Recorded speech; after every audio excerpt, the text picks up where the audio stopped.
The private equity market has been going wild over the last 10 years, buying up large portfolios of foreclosed homes. You've all seen it in the news, everything. One of the great stories I heard recently, though, was in the city of Cincinnati. One of these REITs was having a large foreclosure. They were having to go through a bankruptcy trust, and the city was able to buy up 100, let me make sure the numbers are up there, but it's 194 homes for $75,000 a unit. There is a big mix in the quality of those homes, but all of those homes will now become affordable homes. They will be recycling them, fixing them up, reselling them, but they'll be able to limit the value of those homes as they go forward. Many of the homes, and I've looked at this portfolio in detail, I would say the original asset value of this portfolio averaged around $300,000 a home. So this is a great deal for affordable housing for low to moderate income folks in the Cincinnati area.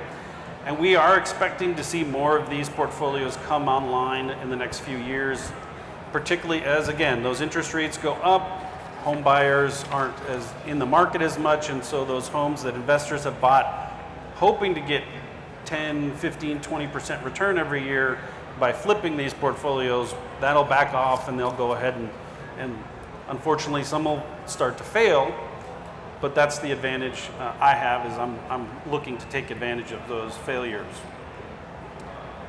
The other thing that has become really interesting lately, particularly in the multifamily program or process, is there hasn't been a good name of it yet, but it's some people call it phased, some people call it multi-ownership structures. But it's an innovation that we've been seeing predominantly in more urbanized areas, but we're starting to also see it in less urbanized areas. And what it really looks like is that it's not necessarily a phased construction, but it's actually taking a single structure and dividing it into either condo regimes or into lease regimes in order to provide a mix of affordability within the property, but also to take advantage of the structures that make market rate housing work and affordable housing work, but doing it on the same site. This does allow for smoother deferral of equity installments. For those of you who've done any multifamily, particularly housing tax credits, one of the things that you'll know is that investors like to say, I'm going to give you, I'll give you $5 million. But if I have to give it to you today, I'm only really going to give you 4.5. But if I can wait a year until construction's done, or 2 years, then I'll give you $5 million. Because they're looking at the cost value of money, and they want to give you less today than they can, but if you wait a couple years, then they'll give you more. So phased construction and phased ownership structures, what they're doing is saying, I have a building, but what I'm going to say is that, let's say it's a 10-story building, and each floor I'm going to condo. Even though it's going to be managed as one property, it's going to be owned as one property, each floor is a condo. So as I bring on a floor, now I say, investor, I've brought this floor online, it's all occupied. I'll need my equity for that 1/10 of that floor, for that 1/10. And what they can do is phase in their equity over time as they build out each floor and get it occupied, and it increases the value of that equity, the cash payout. And so that's an important thing that we're watching, because we're also taking it to new extremes. I couldn't get a real picture or a real design of the building, so I had to look online for something, but believe it or not, this is pretty close to a structure, a building that is being proposed in Austin. There's another one in Dallas and Houston that I know of. It is going to look like 1 or 3 buildings that'll be all adjoined, all constructed at the same time. The first part of the building, though, is going to be targeting for homeless populations. So there will be fire doors, they'll be closed off of that first structure, that first side, and it will be owned and managed by a nonprofit that will be providing housing for people who are facing homelessness. There'll be about 60 units there. The next structure is actually going to be an affordable housing building, and it will target individuals at about 60% of area median rent. Believe it or not, for some of our markets, including Dallas, Houston, Austin, we're talking households that make around $70,000 a year. That's how high median incomes are in these markets. So these are not folks who are, some of them live paycheck to paycheck, particularly in Austin, but we're talking EMS, staff. We're talking about teachers who are starting out, families who are just starting out that only make $75,000 a year, but they qualify as 60% area median income. They qualify as a low income, and that middle structure will be there. The last structure is going to be all market rate. And as an affordable housing guy, I struggle looking at the numbers on these deals because market rate guys love short-term money. It's cheap, but that deal is financed on a 5-year note, and it's like interest-only 5-year note. And in every 5 years, they're expecting they're going to be reselling and selling that over and over again and refinancing it. That doesn't really work for affordable housing. We like long-term, we like security for the homeowners or the renters. But in this case, what we're allowing by doing that is maximizing the benefits of market rate in the one tower, the affordable and the housing tax credits in the middle tower, and all of the grants and services we can provide to homeless folks in the third tower. But the entire property is going to have a property tax exemption because it's going to be owned by a housing finance corporation. And so that tax exemption is going to be across the entire property, but we're able to take advantage of this financial structures that benefit those different populations the best without having to try to mix and match everything into one structure so that we have to give up a lot of those advantages. We'd never be able to do a 5-year note on an affordable housing deal. No one would ever allow us to do that. We have to do 15 to 30 years. But with this structure, we can do an entire project, provide a mix of incomes, and make it work.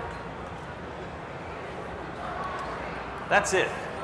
That's all I'm going to say on innovative housing.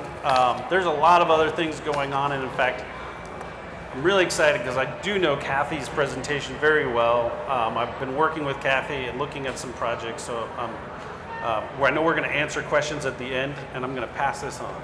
Great. Well, good morning, everyone.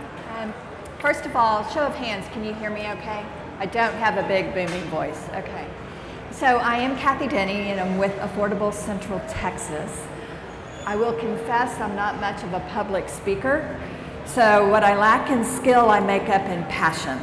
And what I want to share with you today is one approach that we've developed to tackle the great need of affordable housing.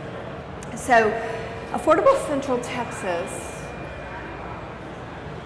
is looking to expand outside of Austin. And so as I'm talking today, let those wheels be turning. And if we need to connect, we'll show you how to do that.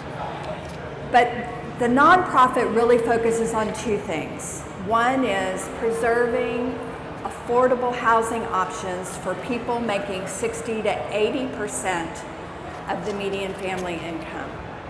So it's not, actually it's the group of people that don't have access to government programs. Lower income people can get subsidies, and there's a ton of options for them, or not plenty, there's a lot of options for them. But that other bracket, it's tough. Most of our residents barely have 1 month of savings. So that's our first part of our mission. Let's get that housing preserved. The second part of the mission is to care for our residents, to enhance their well-being. Stable housing is one of the key components to the social determinant of health. So we want them to come in and stay a long time until they can either afford to upgrade to higher quality living or ideally purchase their own home. So the way we go about this is through a private equity fund. It's called, the industry buzzword is a social impact private equity fund. And by social impact, that means that our investors realize that the fund is solving a problem, it's doing good things, and they're willing to take a more modest return than a traditional investment vehicle. So that's what's meant by social impact. We had the advantage of working with some great financial minds when we launched the fund. So it's institutional quality, meaning that we have great processes in place, accountability, reporting, SEC compliance. So financial institutions like the fund a lot, especially if they're trying to fill an ESG requirement. If you're familiar with that term, a lot of public companies today are focused on ways to invest in vehicles that are good for the environment or socially responsible or have great governance. Initially, the fund started out as our investors were high net worth individuals in Austin or family foundations. Since starting in 2018, we have expanded, and now we have a lot of banking institutions that are interested, including Texas Capital Bank, thank you very much, but Frost Bank and Broadway Bank and Bank of Texas. It really appeals to them because it helps address their requirement to reinvest in the community. It's the Community Reinvestment Act, right? So they earn money while doing good things. The fund targets multifamily properties that are, I'm going to call it B-grade properties. Naturally occurring affordable is what you'll hear. But we found through the last 2 years that that product type weathered the ups and downs in the market really well. So when the economy is strong and apartment prices are sky high, people come to our communities because of the moderate pricing. And when the market is tough and we're rubbing two nickels together and just saving all we can, they're going to want to be in that moderate pricing product. So it is a low risk. Since inception, or since our first acquisition, we've offered our investors a 9% annual return. So it's stronger than what we thought it would be, but that also comes from the appreciation that has occurred in the multifamily product type. As far as we know, we are the first ever open-ended fund focused on preserving that moderate income housing. And by open-ended fund, what we mean is that investors can come in and out of the fund as they see fit. There is a lockout period that is there for a few years, but then you can come in and out. And that allows us to constantly be acquiring new sources of capital, new investments, and deploying funds and growing the portfolio. We also, as I mentioned, we provide wraparound services to our residents, and I'll talk to you about that in just a second. Oftentimes people want to know, how did this come about? And the mayor of Austin saw what was happening in some of the other big tech communities, and in 2016 he brought together some really great real estate minds, leaders in the community, and civic leaders, and said, guys, if we don't do something now to proactively preserve housing that is affordable for our teachers and our firemen and our policemen, we're going to find ourselves in a mess. For example, they're in the news, San Francisco was in the news all the time. They had workers sleeping in their car because no one could afford to live in the city, right? So by workers, I mean restaurant and retail and hospitality. So what this graph shows you, the top graph, or the top bar, is rent growth that has happened in those cities over the last 10 years. And the second bar is wage growth. So in San Francisco, that middle market, that workforce housing they have left the building. They're not there. What you have is people earning strong incomes living in San Francisco San Francisco proper.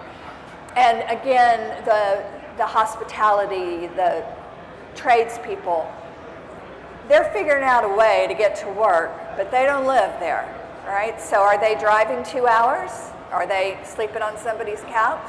I don't really know the answer to that. But what I do know is these other cities are still battling it out. So in Austin, rent has gone up in apartments 116% in the last 10 years. Last year alone, rent in Austin increased, the average rent. Everything I talk about is averages. But the average rent went up 27%.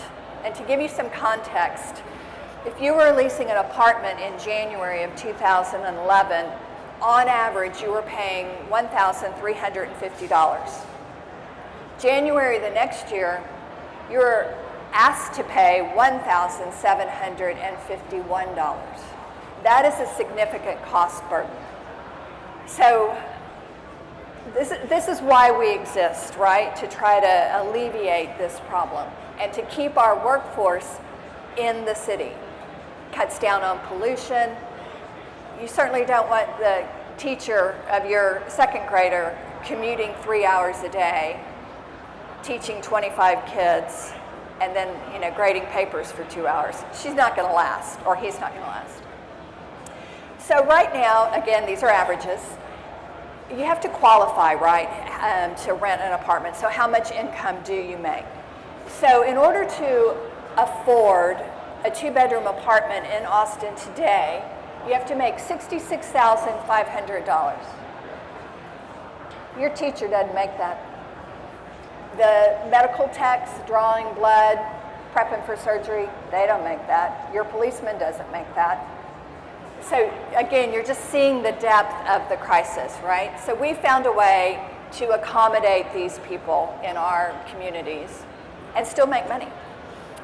So some of the programs that we provide our residents, so it's very important to us that they feel like they belong in a community, that they're known and that they know their neighbors. So we do a lot of social events.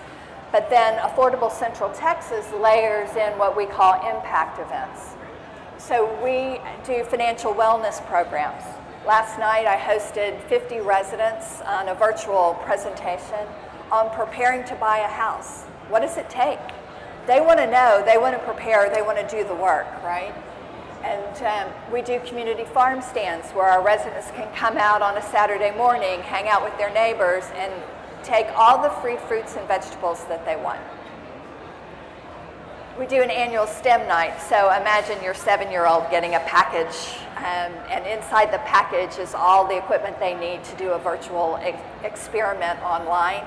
We do it over the tail end of the Christmas holidays when you're running out of things to entertain your kids. And so it's great, and it promotes STEM. We want our kids really involved and really excelling in school. We do health presentations and healthy cooking classes. Oftentimes we'll dovetail a cooking class with a farmer's market. So you can pick up all you need in the morning at the farmer's market and plug in at night for the class. And right now we're getting geared up to do a back to school event, and all of the children in our communities will get a free backpack and school supplies. Now all of these services are funded through grants and donations. The fund doesn't really pay for these services. It can't today. It may in the future, right? But we rely heavily on donations. So we started in 2018. We currently have 5 assets that we're invested in, and we serve 1,800 residents. And we typically locate or try to find communities that are well located, meaning they're close to strong employment bases, they have access to public transportation, and residents can walk to a grocery store. So within a couple of weeks, this number is going to expand. We're picking up 2 more properties.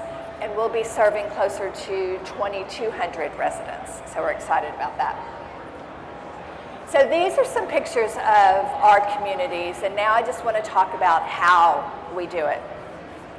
So we purchase naturally occurring affordable communities, and those are your 1980s to early 2000s, right?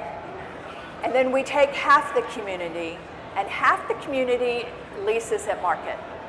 So as those market rates go up, our income goes up. The other half we lease to people earning, on average, 50 to 80% of the median family income. Now, when I say half and half, there's not a segmentation, right? Everybody lives next door. You don't know if the person next door is under the affordable program or the market program.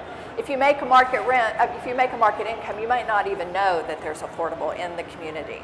So when we renovate units, which we do all the time, those renovated units are available to the affordable residents and the market residents. You need a 2-bedroom, we have both affordable and market. You need a 3-bedroom, we have both affordable and market. So it's important to us that it's very equalized, right? We're not segmenting the workforce housing. We also partner with groups like David, Housing Finance Corporation, and housing agencies, government agencies, or quasi-government, so that we can bring them into the deal, and as a result, we can get a property tax abatement. So that abatement of property taxes, combined with the market rents, gives our investors the modest return. Now, personally, I think 9% is not a modest return, but it is billed as a modest return, right?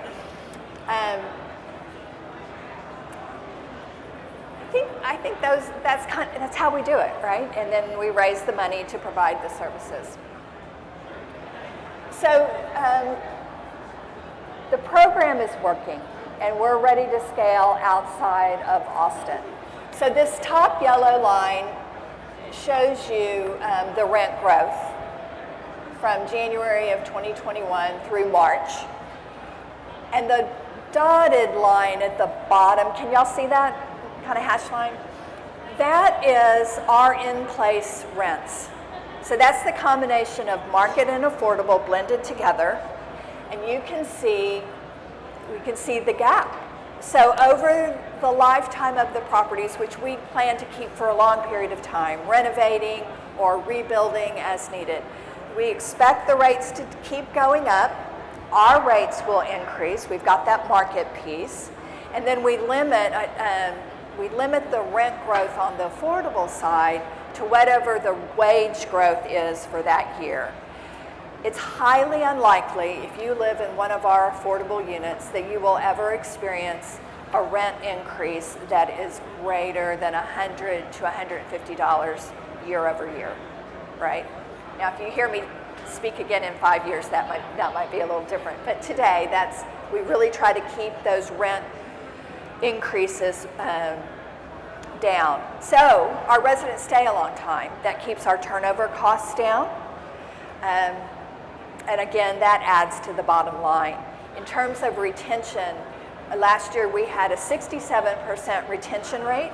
And again, to give you context, on average across the nation, apartment communities usually have a 50% turnover. So that is our approach. And I would be remiss if I didn't talk about how we could partner together. If you own an apartment community, or if you have a client that owns a community, we would love to talk to you. There are ways to recapitalize, let them pull money out today, bring in a housing agency so we can get the tax credit and impact in the most positive way the bottom line for your client. We're very interested in new development opportunities. If you'd like to become an investor, we would welcome that, and you can look on the website or you can contact me directly.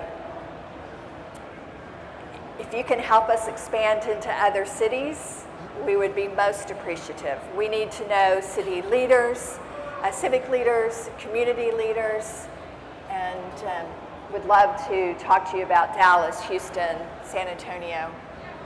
And then by all means, if you'd like to donate to the Act Together, we would welcome that. That's the initiative that supports our resident programs. So that's that one unique approach to tackling affordable housing in a private-public partnership.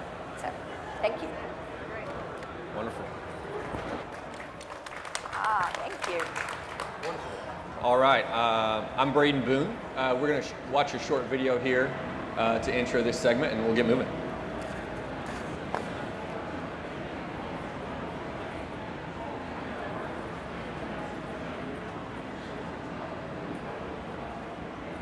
I'll have a cone, please. And if I can have a strawberry, that'd be great.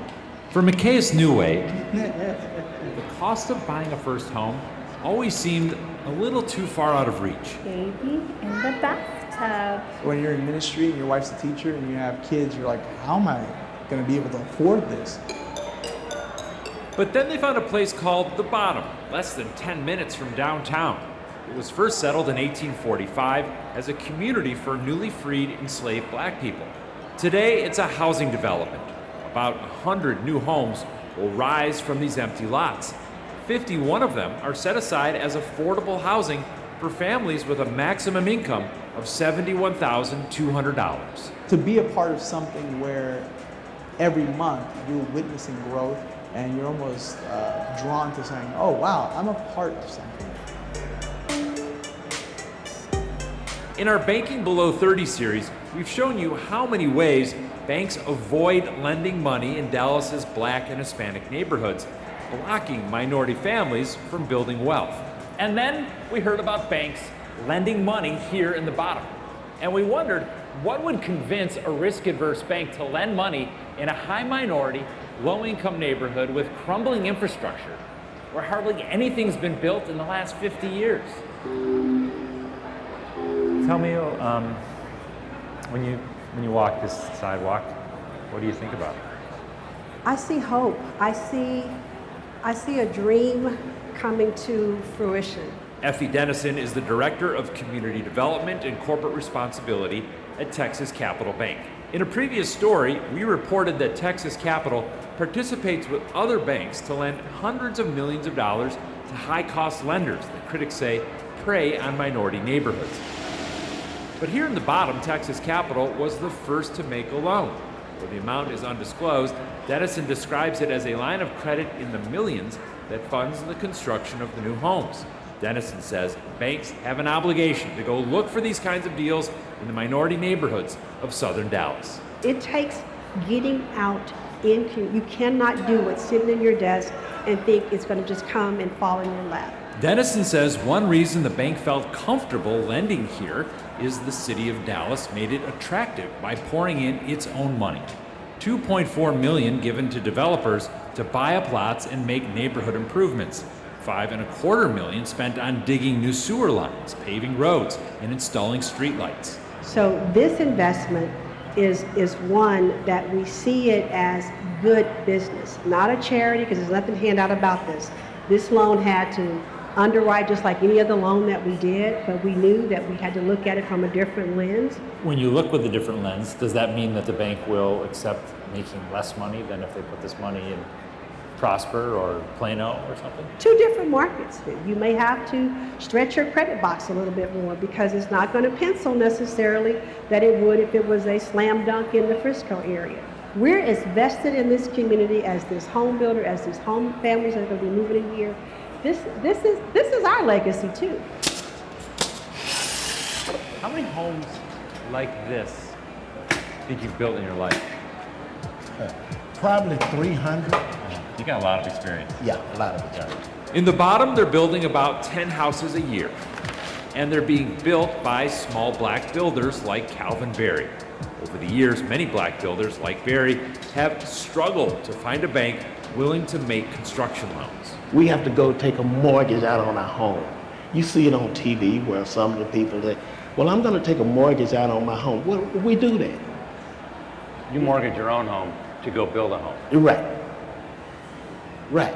Because the bank isn't going to give you the because the money. bank is not going to give you the money. On this job, Barry doesn't need a loan because he's been hired as a contractor.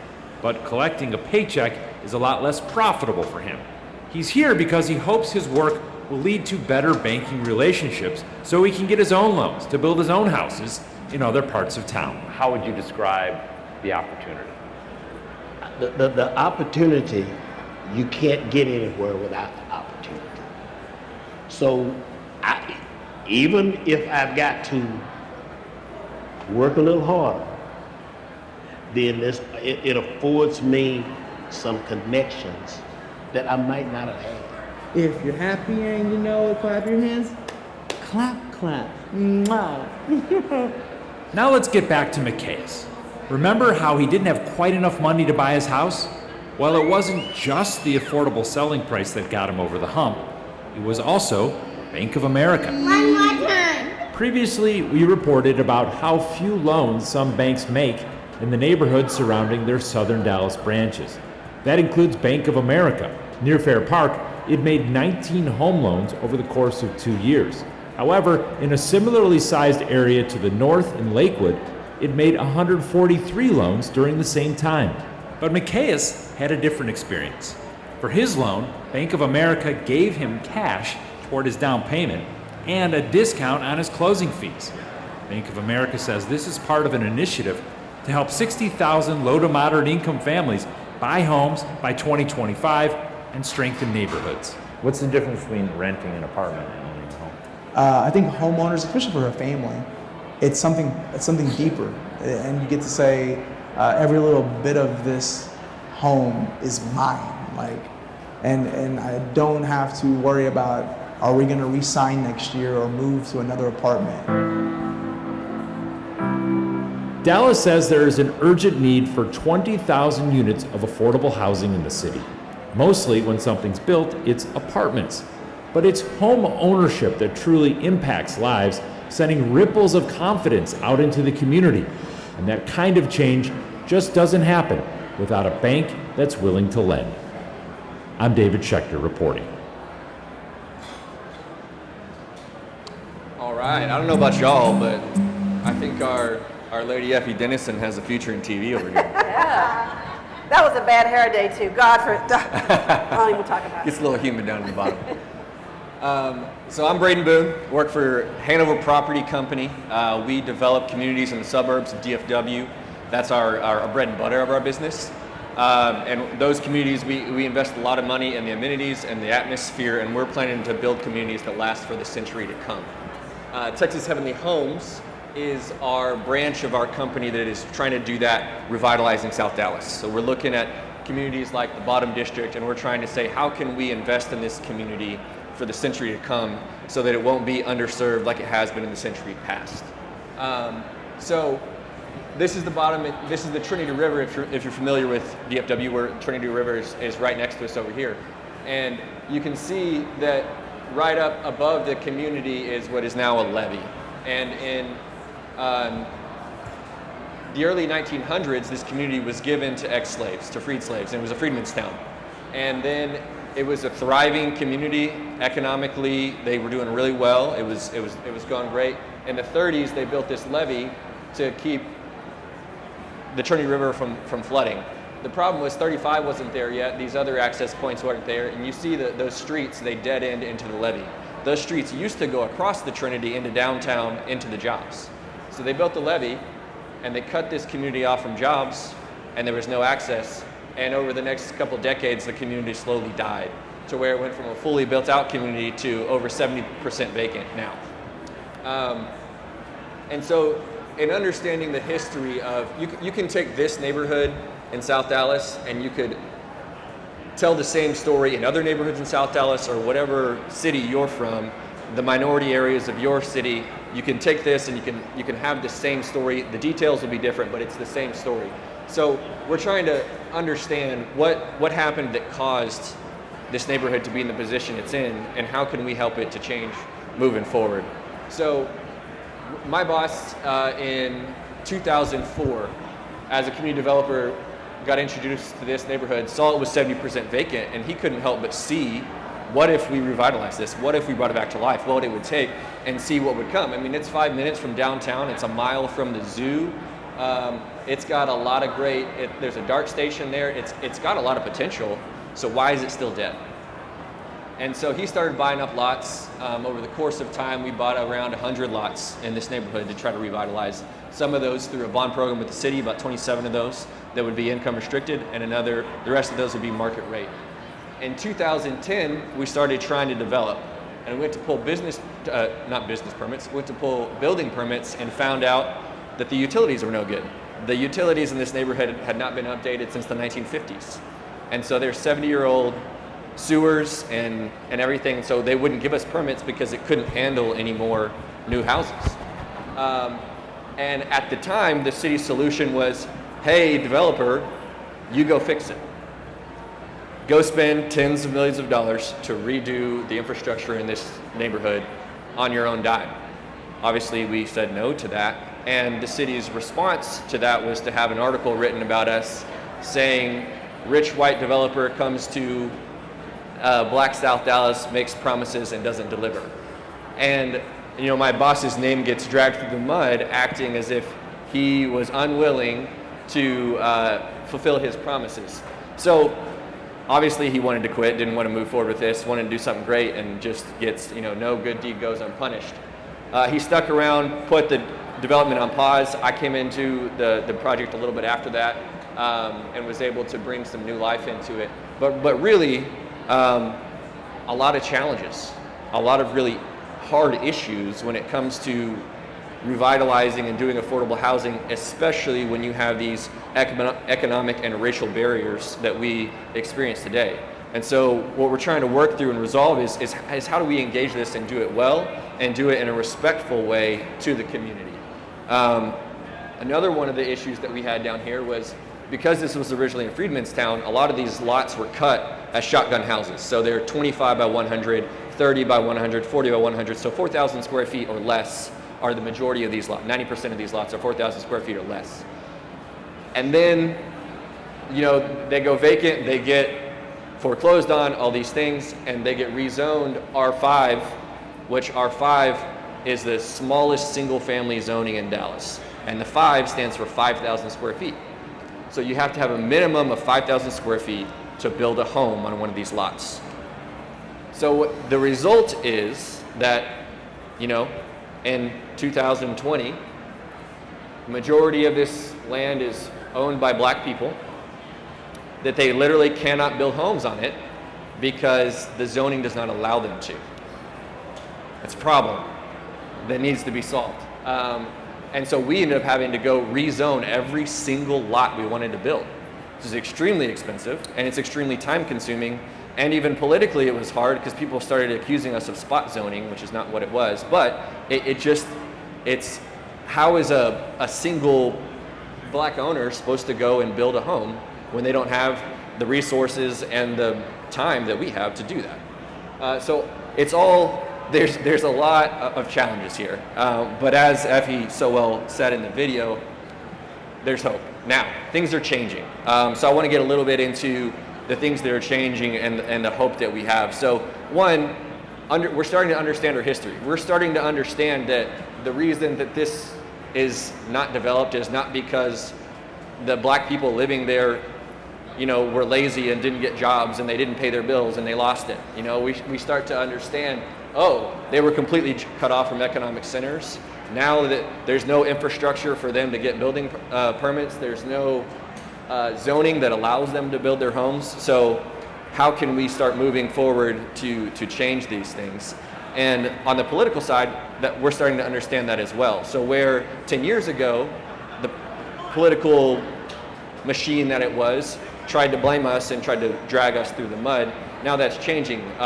District 4 Councilwoman Arnold, who used to teach at this school that you can see in the bottom left, every day when she would go to school, she'd see this, vacant neighborhood and just be saddened by it. And now she's a councilwoman, and she brought millions of dollars that they talked about in that video to start redoing infrastructure. Instead of putting that on me, the developer, and saying, you go do it, they've got millions of dollars of revitalization and infrastructure money in the city of Dallas and in the state.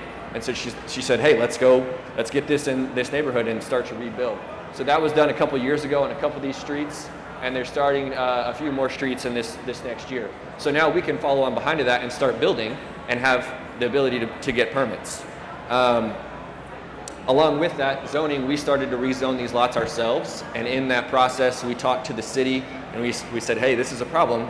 You've got people down here who can't build homes because they have to rezone their own property.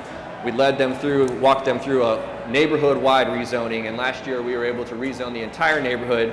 So now it doesn't matter if you have a 25 by 100 foot lot or a 50 by 100 foot lot, you can now build a home if you're a homeowner in that neighborhood. So all of these things are starting to change, and it's exciting to see that. But then on the cost-wise, it's still a struggle.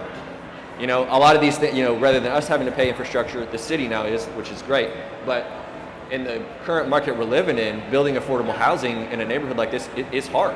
But that's where you've got great things like TSHAC. You've got great things like Texas Capital Bank, who, you know, banks in the past avoided these areas, and now they're incentivized to come in. They have community reinvestment dollars that they want to put in. You've got $5,000, $10,000, $15,000 in down payment assistance that banks are just willing to give if you're moving into a neighborhood like this. So these are all really positive change that I hope that any of you that are in this working in affordable housing, or maybe you want to work in affordable housing, especially on the single family side, there's a lot of great new opportunities out there, finances out there to help you to be able to deliver a product that is affordable, but is also respectful of the community and the buyers that you're selling to.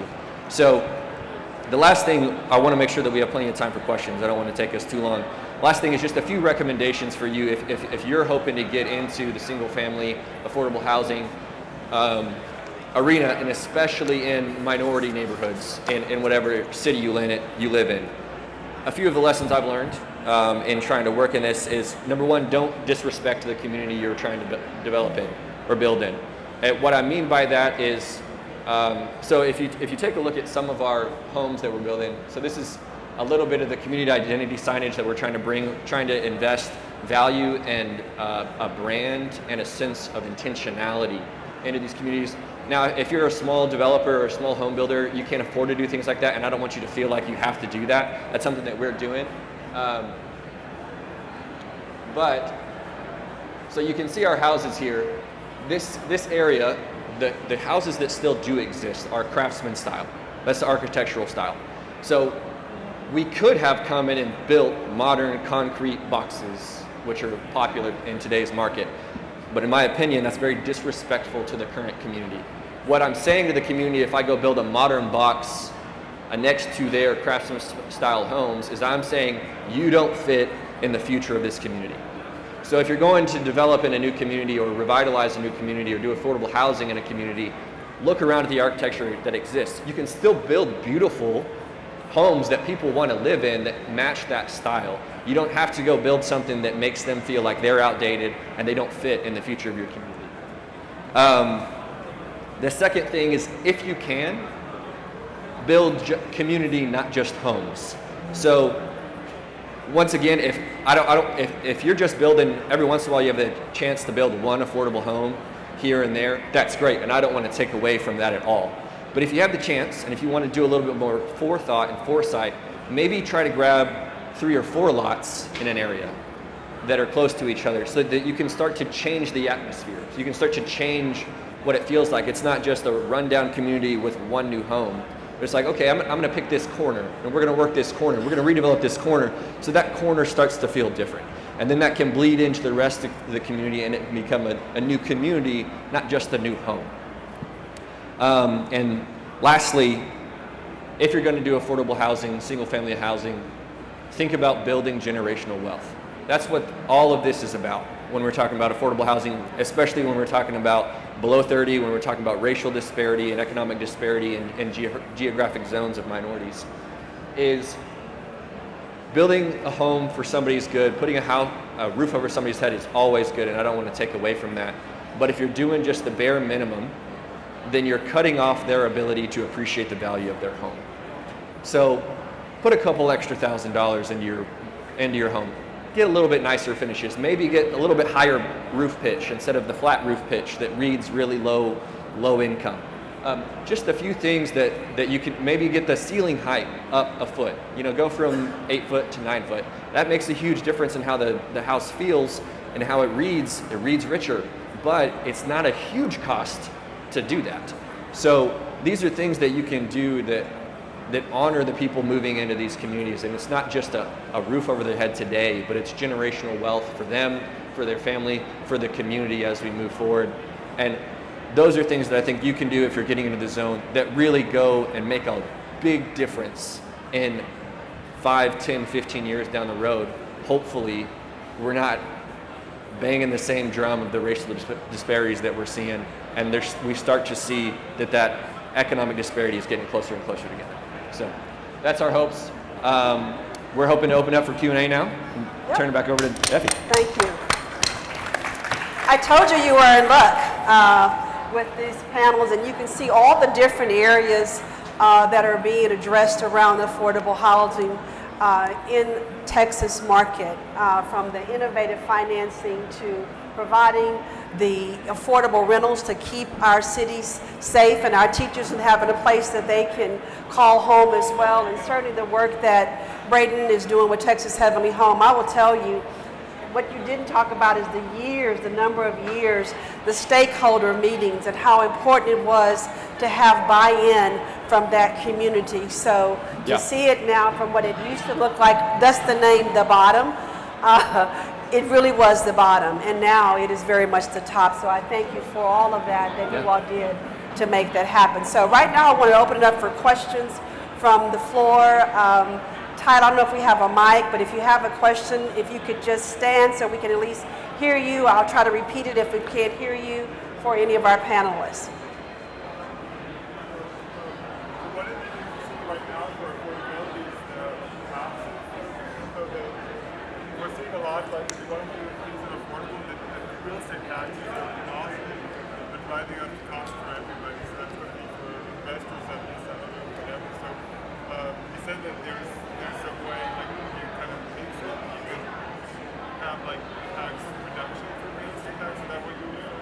So that's what we're seeing in Austin is like even like what we talk to investors, they're like that's kind of pushing everything upwards away from the cost of production to like the cost of real estate taxes. It's kind of pushing it I can start. So the question was about property taxes and how much impact property taxes are having on making things and keeping things affordable. So one of the things that both Kathy and I kind of touched on is that there are a number of entities within the state of Texas, typically quasi-governmental or governmental entities, that can actually partner with you in developments and provide a property tax exemption. Quickly, the ones that we really kind of mentioned were housing finance corporations or public facility corporations is another entity that can be formed by a local government, both a county or a city. And then also public housing authorities also have a property tax exemption. The interesting thing about it is that as long as one of those, that type of entity is in the ownership structure, particularly for the ownership structure on a multifamily development, it can provide 100% property tax exemption to that transaction. So on a typical transaction that I look and underwrite in our bond programs, the Austin area, we're looking at typically $300,000 to $400,000 a year in property taxes, which can be erased from that operating expense. And so that can make a big difference on our bottom line, how much the project can then borrow, and also its overall returns. Now, it's not something that we're using to enrich and make the cash flow go from, add an extra $300,000 in cash flow, but what we are trying to do is be able to support transactions that are providing lower rents and therefore earning less money and still providing a reasonable return to the investors and the builders. So that's real key, particularly in Kathy's examples. how they're able to kind of make that 50% rent restriction and 50% market work is through some of the tax exemptions that they're able to get. If you're building affordable housing for homeownership, one of the other things that can be really helpful is actually partnering with a nonprofit community housing development organization, or CHODO. We use the term CHODO because that it's an old name that kind of flowed over, but there's a lot of groups out there, nonprofit, that can own property, and for at least 3 years, they can get 100% tax exemption on home ownership units. So for example, in fact, they're at the opposite sides of the rows here. David Diaz and Roy Nash, who are nonprofit developers, they can own land and have it tax exempt for 3 years. They don't have to be the builder on that land. They just need to be the developer of record. So they can partner with for-profits to build out those lots, receive a tax exemption during the construction phase, and that can save thousands of dollars depending on where you're located. I mean, in Austin, it's, I mean, the price per acre in some neighborhoods now is just ridiculous. I mean, we've literally $3 to $4 million per acre in the inner ring neighborhoods. So when you calculate that, and builders are buying $1 million, single family lot and then putting up 3 or 4, but they're paying that taxes on that $1 million lot because the home gets torn down, but the taxing entity doesn't care that there's no more home. They just care that they paid $1 million for that lot. In our particular instance, there still needs work on the for-profit side, and especially on the existing community and gentrification side, where we as a developer have the ability to put it's an empowerment zone, so we can get our taxes frozen on the houses that we build for 10 years. But that's just the county tax, so it's the smallest portion of the total tax, so it is something and it is helpful. But like the people that currently live in the neighborhood, they can't freeze their taxes unless they put, I think, at least like $8,000 of renovation into it, which the people that live in these neighborhoods don't have $8,000 to put into renovating their homes. So there's nothing that I can do to help keep their taxes from going up. I'm investing in their community, trying to build it, trying to raise the value of the community. Unfortunately, that means their taxes are going to go up. And I think there still needs to be mechanisms and political change that helps those people stay there and they're not pushed out because investment's finally coming in. Because investment does need to come in, but there needs to be a mechanism to help them stay. Can you speak real loud, or I've got my microphone up here, I'm happy to share. I want to ask Kathy, when you say your rates or rents increase 100 to 150, are you talking 1,200 or 1,800 amount a year? Or Yes. I just guess that's like, Yeah, $100 a month. And that's, that's kind of the max. Were we able to answer your question on the taxes on the front row? Okay. Any other questions? My question is, okay, go ahead, sorry.